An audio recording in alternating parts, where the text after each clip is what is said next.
más fuerte las palmas al Rey. Oh, júbilo, quien vive a su nombre, quien reina, quien nos da la victoria. Apláudale. Oh Señor, eres bueno, tus hijos te aplauden, te adoran a ti. Gracias por traerme, Señor. Gracias por conducirme esta mañana para congregarme, para estar en familia, para estar en casa, Señor. En tu presencia hay plenitud, en tu presencia hay delicias. Aleluya.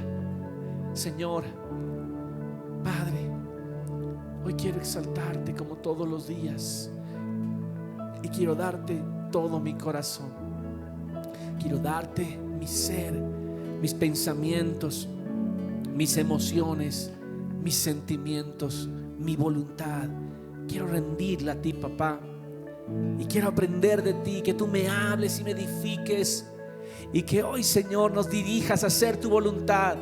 Como familia, como iglesia, como individuos, Señor, queremos hacer tu voluntad. ¿Alguien dice amén a eso? ¿Alguien dice amén a eso?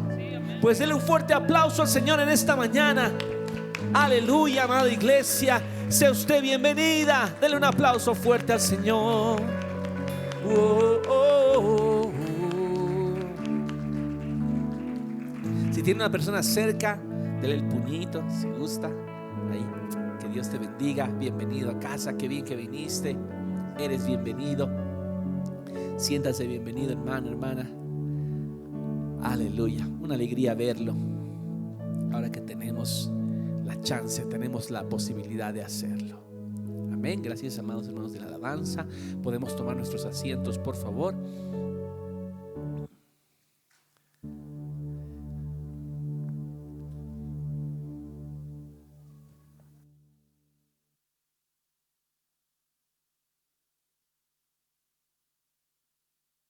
Hola, hola, hola. Excelente. Todos atentos entonces. No sé si ya tenemos ahí la primera diapositiva. Mire que el título de este mensaje es contra, ¿puede leerlo? Está al revés, ¿no? Contracultura. Ese es el título del mensaje de esta mañana. Probablemente uno de varios mensajes. Hola, uno de varios mensajes que vamos a estar dando. Una serie de mensajes titulados Contracultura. Una perspectiva bíblica de la vida. Y cuando hablamos de la cultura, recordemos, un clic adelante por favor. La definición de cultura es el conjunto de conocimientos, ideas, tradiciones y costumbres que caracterizan a un pueblo, a una clase social, a una época, etcétera. Eso es lo que significa cultura. Yo analizaba y me apasiona conocer otras culturas, me apasiona, me emociona, me interesa muchísimo conocer las costumbres de otras naciones, de otros pueblos, de otros países, otras regiones, porque una cultura simboliza la identidad de un pueblo, la identidad de una nación, de un conjunto de personas, ¿sí? Sus orígenes, su esencia, esa es su cultura. Y en el mundo definitivamente existen muchas culturas de las cuales podemos aprender muchas cosas, es cierto. Hola, pero hay una cultura que se ha levantado de antigüedad. Creo que es no sé si es la pila, voy a intentar un poco más con esto. Hay una cultura que se ha levantado desde la antigüedad, una cultura que ha ido llenando todas las culturas de los pueblos, y es la cultura mundana, es la cultura del mundo. Es las cosas como el mundo ha tratado de enseñar a todos los pueblos y a todas las naciones de cómo se deben hacer las cosas. Siguiente, por favor. Pero recordemos que la primera cultura fue la cultura bíblica.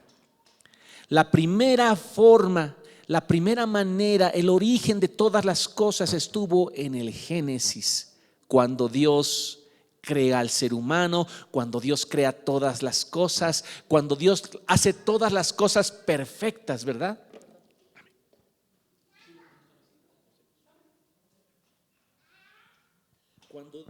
Cuando Dios hace todas las cosas perfectas, las hace buenas en gran manera y pone ahí en el Edén al hombre, a la mujer, los crea a su imagen conforme a su semejanza y lo hace todo maravilloso, todo perfecto, todo resplandeciente, todo en su lugar, cada cosa cronometrada, cada cosa ordenada. Después de esos 6 días todo estaba en su lugar. Esa fue la cultura original, la cultura perfecta, la cultura bíblica. Y es entonces cuando entra un personaje que vemos el siguiente pasaje, que es la serpiente. En Génesis capítulo 1 y versículo 3, en la tercera parte de este versículo, la serpiente hace una pregunta al género humano, en este caso a la mujer que estaba hablando con la serpiente, y la serpiente le pregunta: ¿con que Dios os ha dicho no comáis de todo árbol del huerto? ¿Sabía usted que las culturas se van formando con dichos, con expresiones, con lenguaje, con la comunicación? Esa es la forma como se comienza a formar una cultura. Y efectivamente Dios había comenzado a formar la cultura del ser humano con sus palabras, con sus dichos. Dios comenzó a formar los pensamientos y las actitudes, porque esos son las culturas. La cultura está conformada por pensamientos y por actitudes. Y Dios conformó la cultura del ser humano con sus palabras, formando los pensamientos del ser humano y obviamente conduciendo sus actitudes. Esa fue la cultura bíblica. Y Dios efectivamente había emitido palabras para formar la cultura verdadera. Pero miren cómo tergiversa aquí este ser maligno, la serpiente, cambiando las palabras y diciendo parte verdad y parte mentira, porque él dijo: no comáis de todo árbol del huerto. Efectivamente Dios había dicho que no coman de un árbol, no de todos los árboles. Entonces ahí está la clave para que entendamos cómo las culturas del mundo han sido infectadas y contaminadas con la mentira. Con la mentira. La mentira que proviene, por supuesto, del padre de mentira, y el padre de mentira, como nos enseña la Biblia, es Satanás. Y Satanás dijo a la mujer: ¿con que Dios os ha dicho no comáis de todo árbol del huerto? Y fue ahí pues cuando el género humano cae, desobedece y es echado del huerto de Edén. El pecado entra a toda la humanidad y por ende entra la cultura mundana, la cultura babilónica también se puede llamar, o la cultura del mundo. ¿Sí? Siguiente, por favor. Ahí vemos un gráfico de un corazón con muchas partes, y ese es el corazón del ser humano. El corazón del ser humano, que tiene muchos conceptos: del dinero, la familia, el género, la raza, la felicidad, la prosperidad, el servicio, el sufrimiento, el amor, la integridad. Hay muchas cosas que están dentro del corazón y forman parte de la cultura, forman parte de su cultura.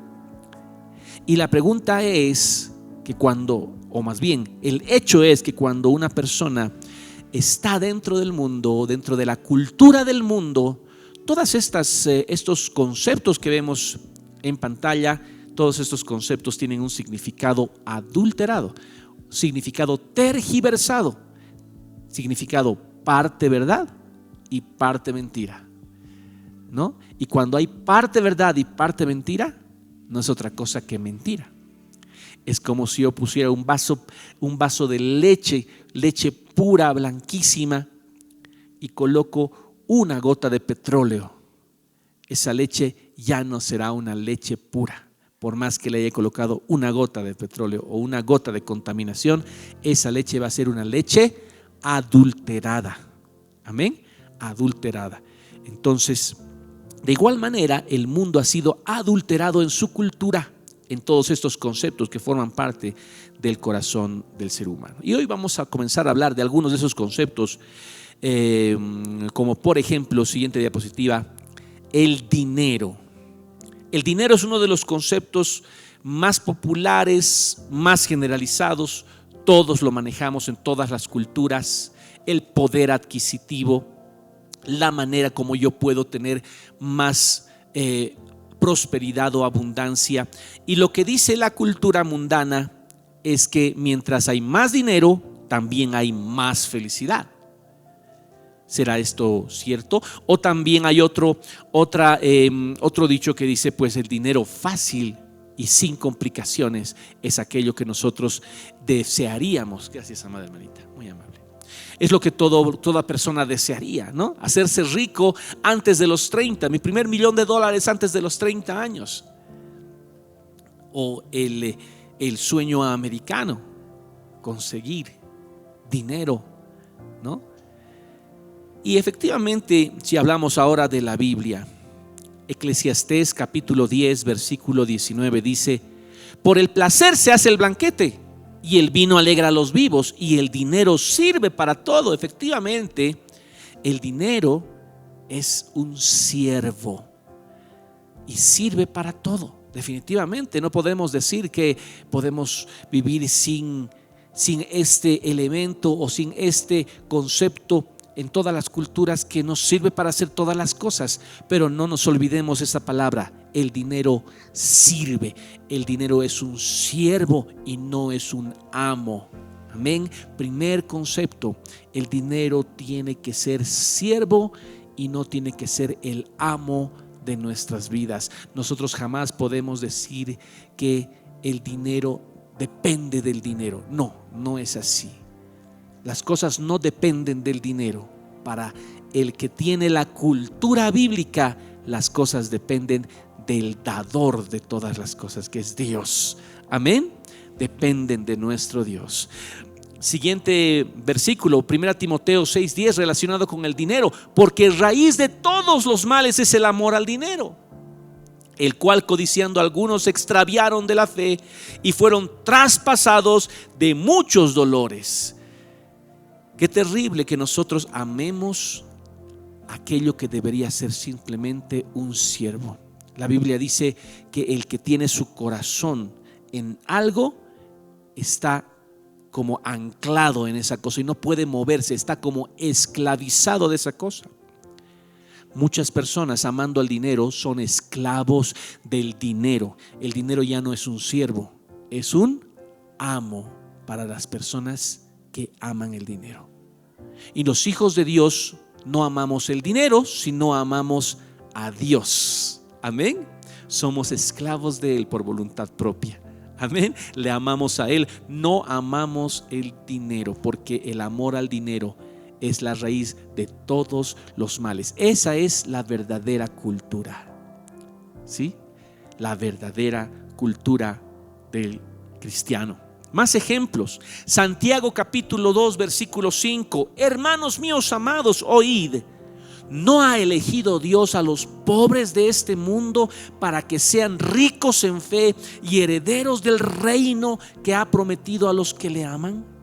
Otro pasaje dice: miran cuán difícil es que un rico entre en el reino de los cielos, porque el rico tiene su esperanza en sus riquezas, pero el pobre tiene un corazón abierto para recibir la verdadera riqueza, que es la riqueza del reino espiritual, del reino de Dios.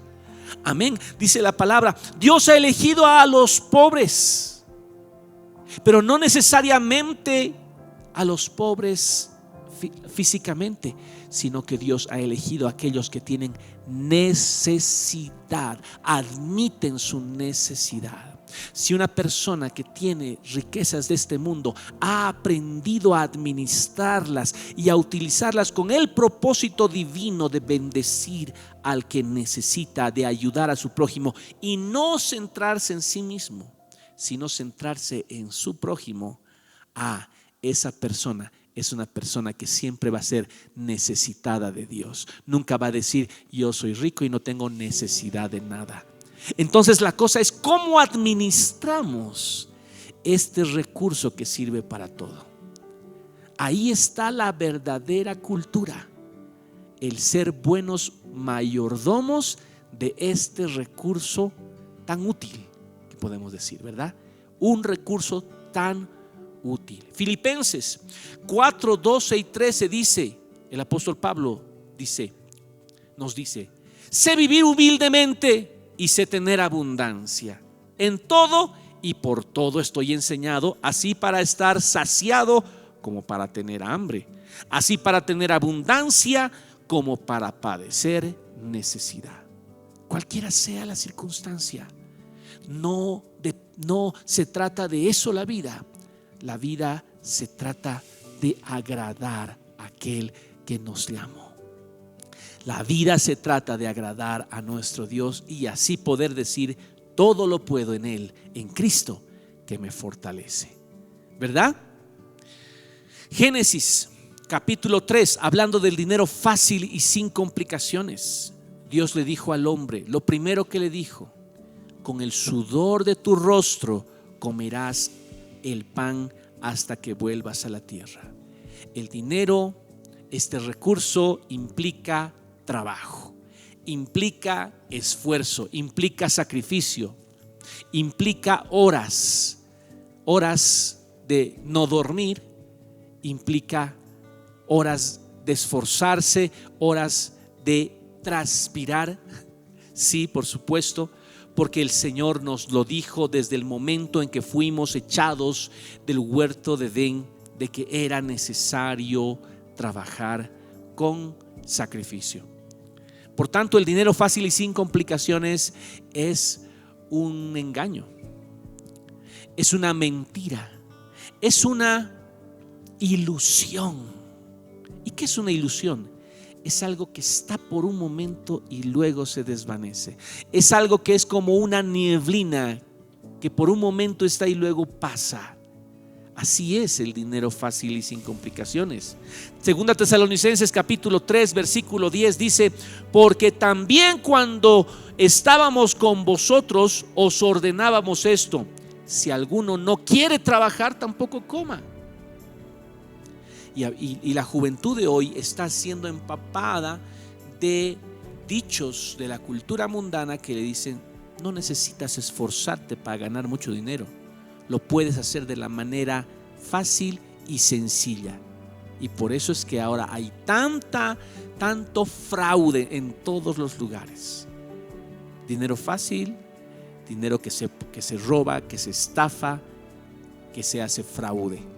¿Sí? Yo estoy seguro que muchos o todos los que estamos aquí conocemos casos de estafas y de fraudes porque la gente quiere ganar dinero fácil. ¿Sí? Ahí está el deseo de llegar al poder para poder sacar de él el mayor provecho. Y mientras estés ahí, si no eres entre comillas vivo, entonces vas a perder las oportunidades de hacerte rico. ¿Sí? Eso es lo que dice el mundo.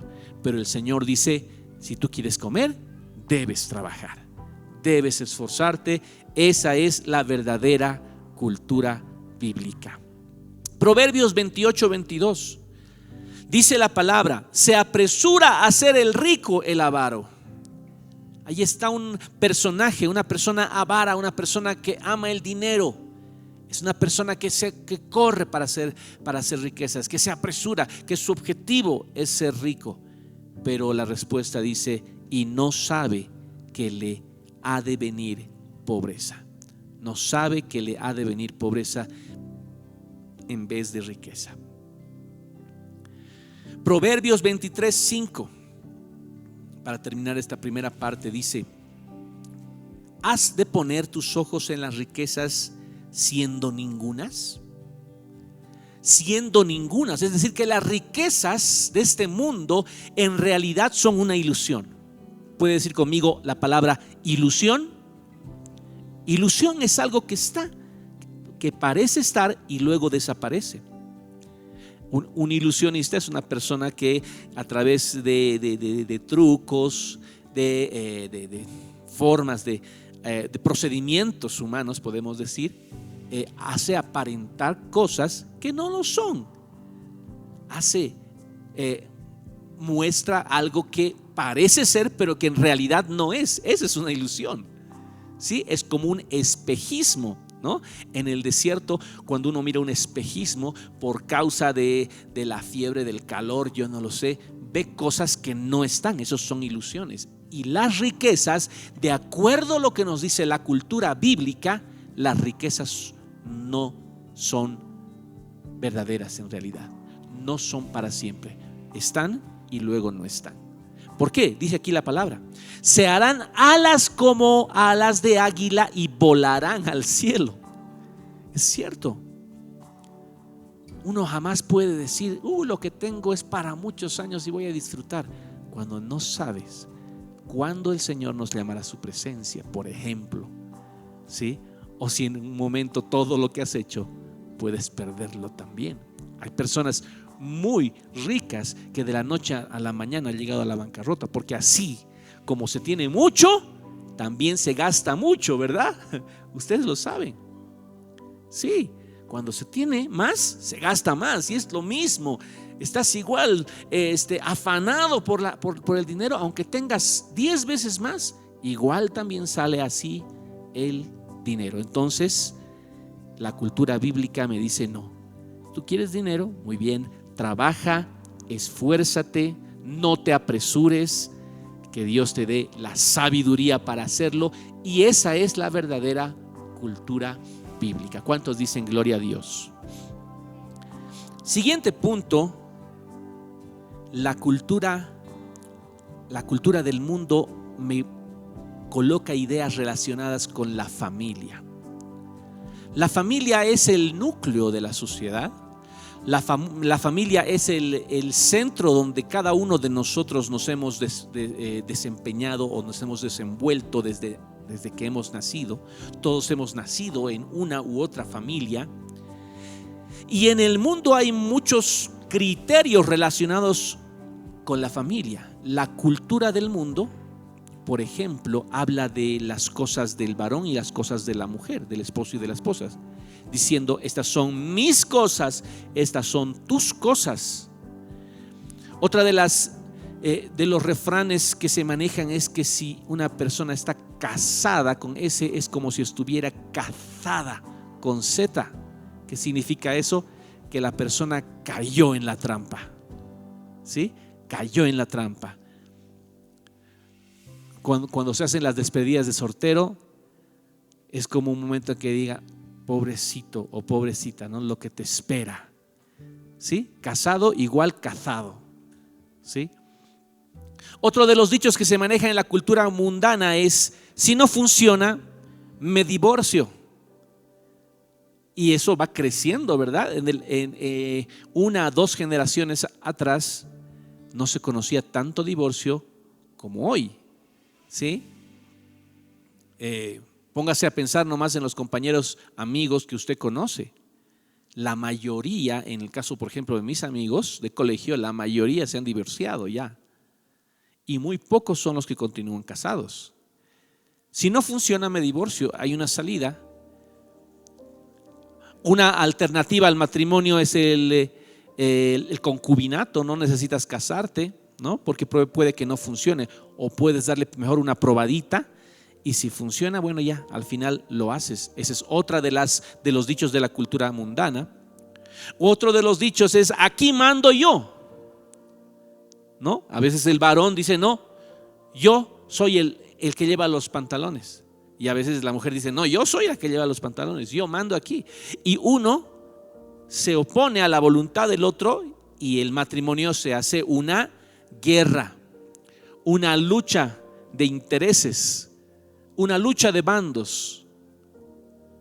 Otra de las cosas que, por ejemplo, se dicen relacionada con la familia últimamente es que es mejor sin hijos. ¿Ha escuchado eso? En Europa, los matrimonios son prácticamente obligados, ya en Europa, en Asia, son obligados, por no decir ya digamos de la China, ¿no? Pero otros países aparte de la China, a tener por lo menos un hijo.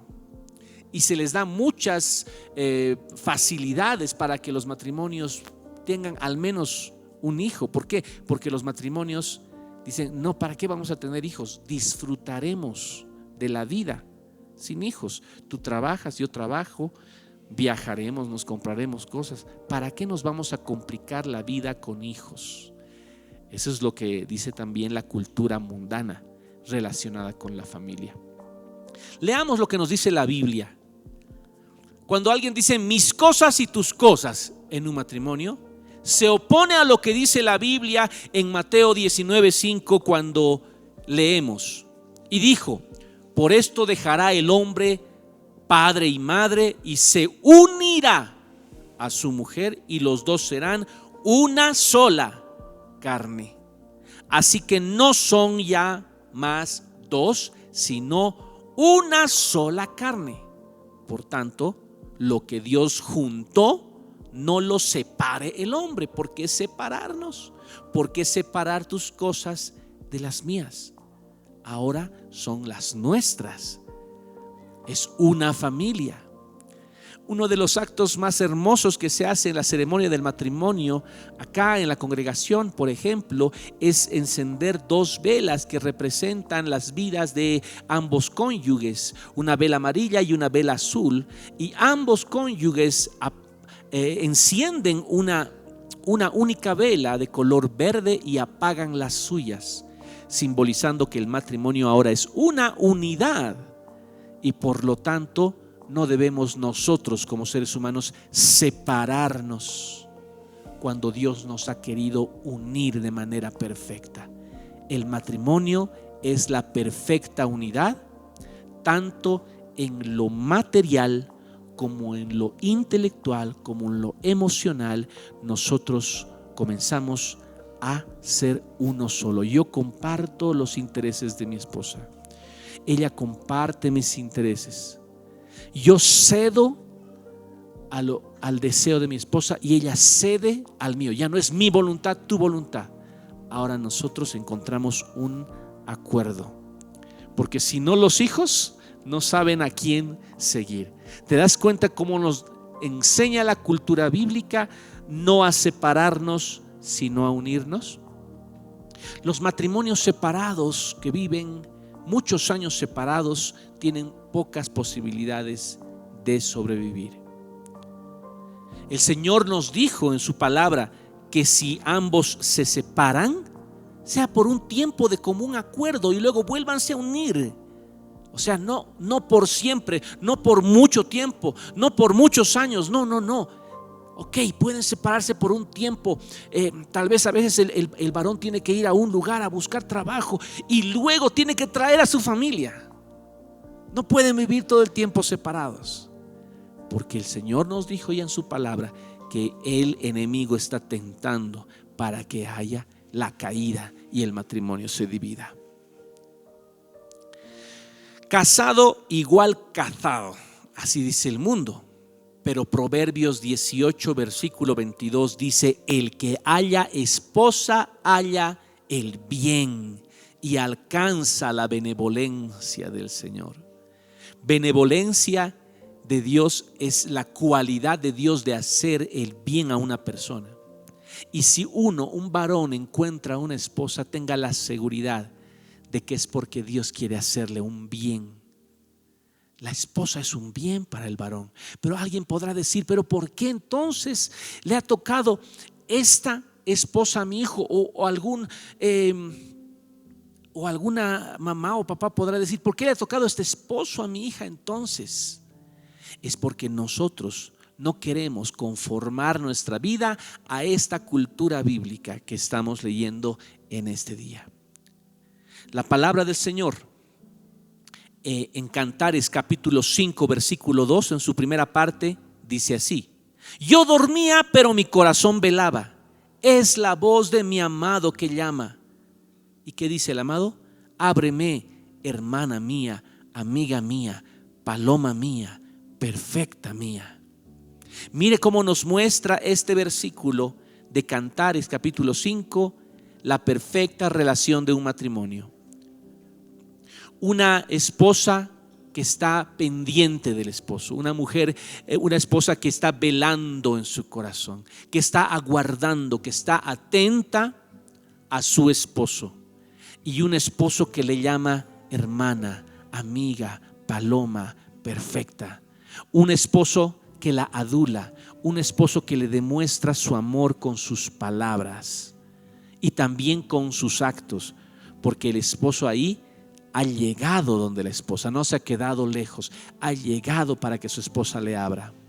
Entonces, una familia que respeta los principios de la cultura bíblica es una familia que va a disfrutar del máximo potencial que el Señor ha entregado solo para el matrimonio.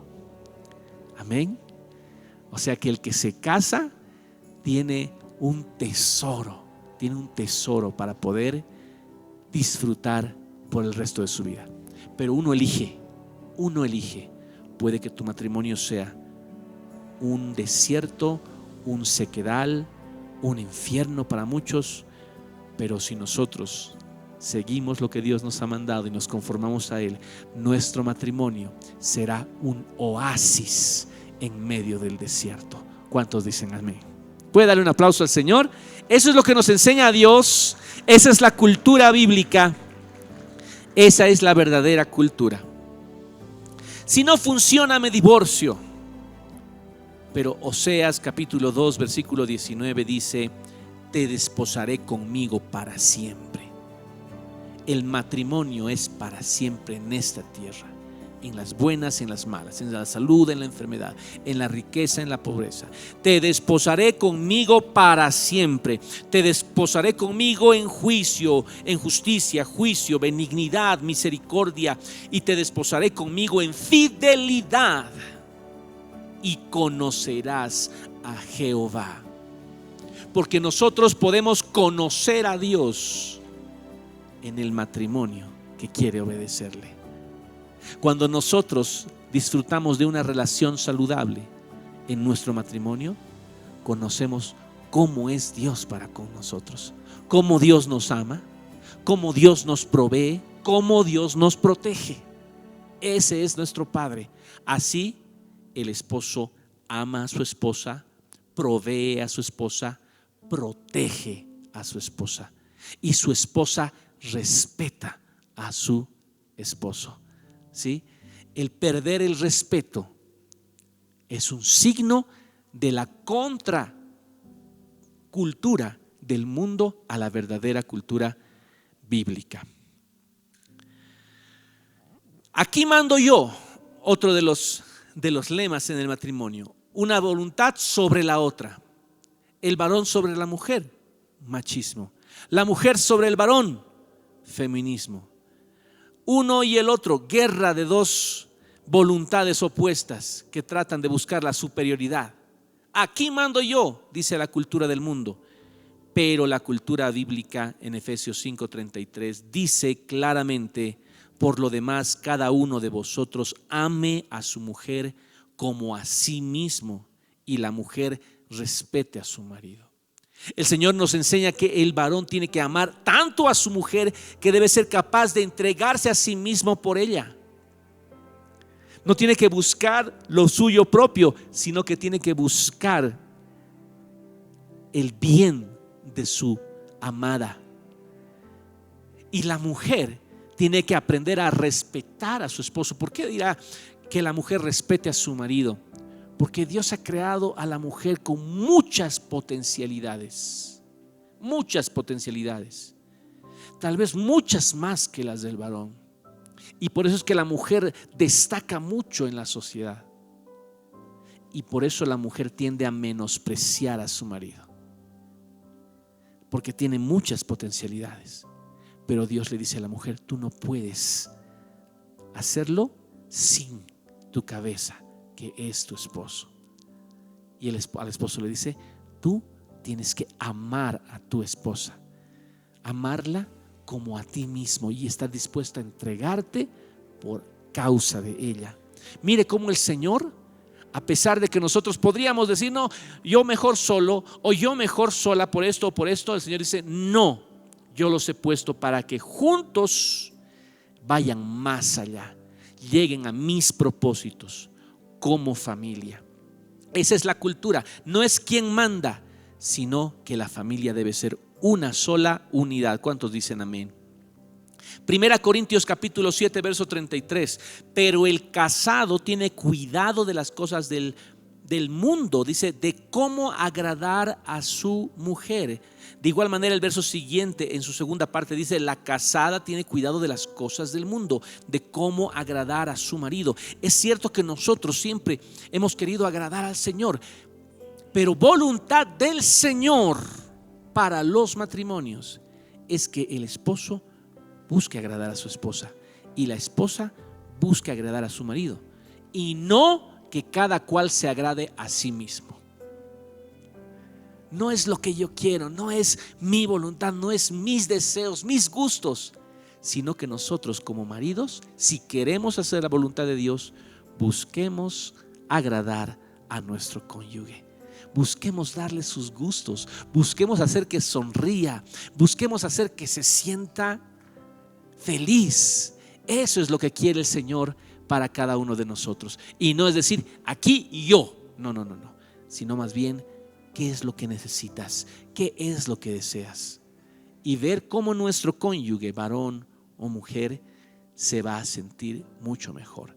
Eso es benignidad.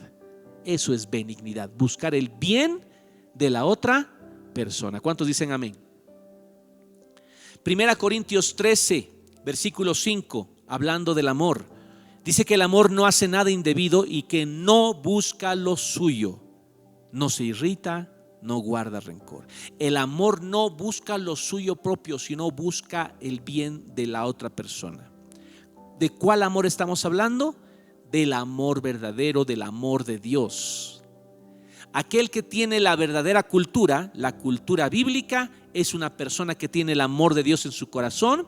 Y si tiene el amor de Dios en su corazón, entonces ese amor no se enfoca en uno mismo. Jamás. El amor de Dios busca el bien de la otra persona. Esa es la cultura de Dios, la verdadera cultura. Sin hijos es mejor, dice la cultura del mundo. Y cada vez más fuerte lo dice.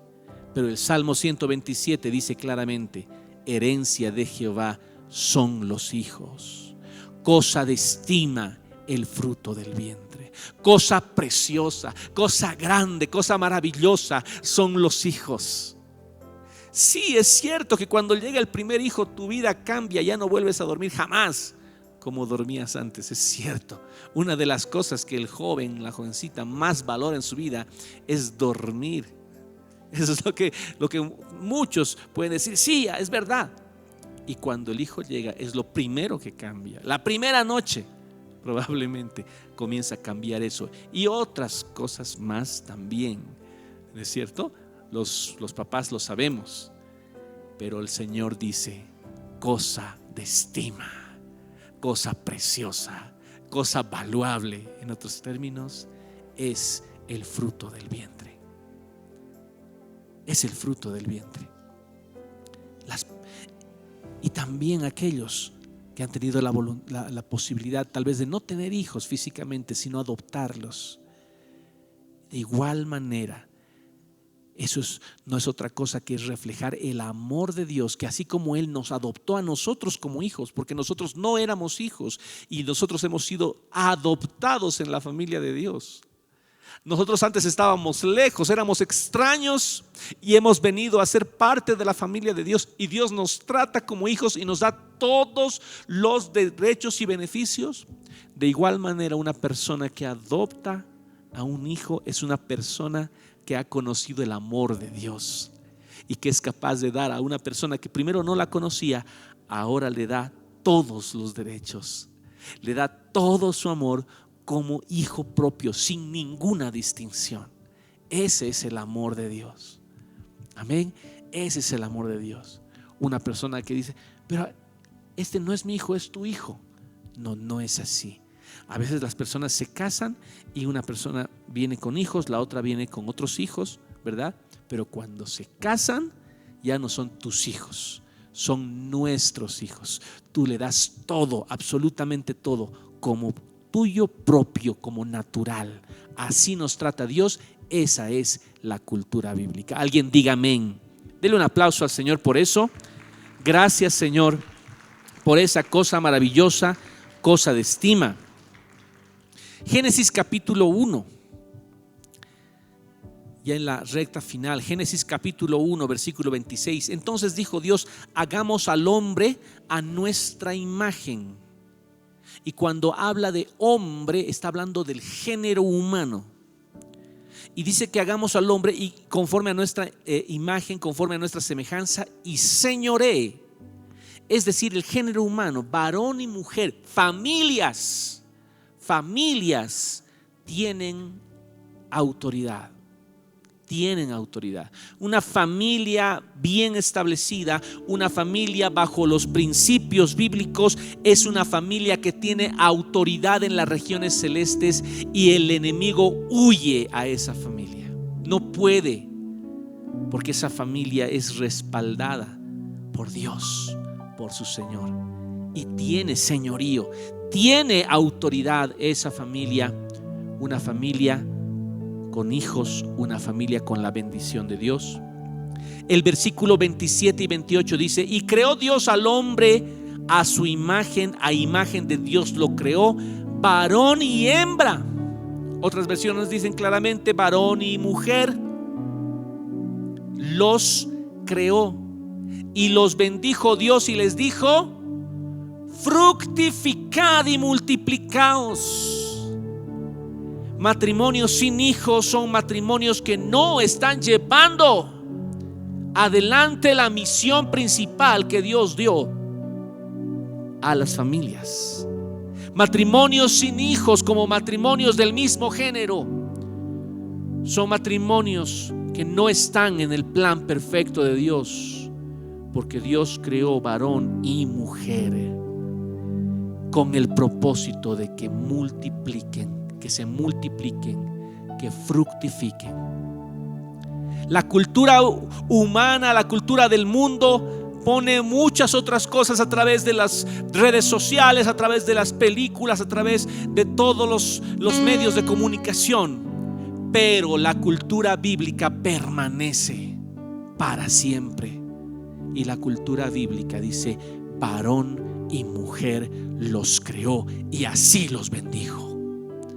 La bendición está dentro del plan de Dios, no fuera de él. ¿Cuántos dicen amén? Y finalmente el versículo 31 de Génesis 1 dice: y vio Dios todo lo que había hecho, y he aquí era bueno en gran manera. Ese es el plan de Dios. El plan de Dios no se equivoca. Si tú naciste hombre, eso es bueno. Si tú naciste mujer, eso es bueno. El hombre no es lo que piensa, sino como Dios lo trajo. Eso es.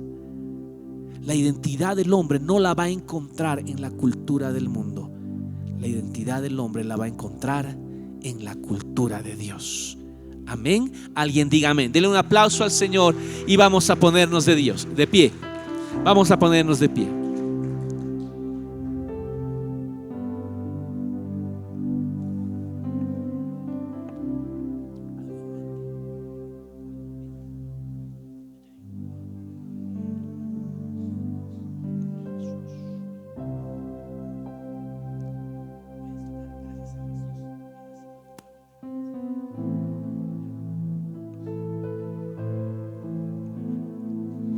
Cántico muy lindo que expresa la gratitud a Dios por haber nacido de nuevo, por ser nuevas criaturas.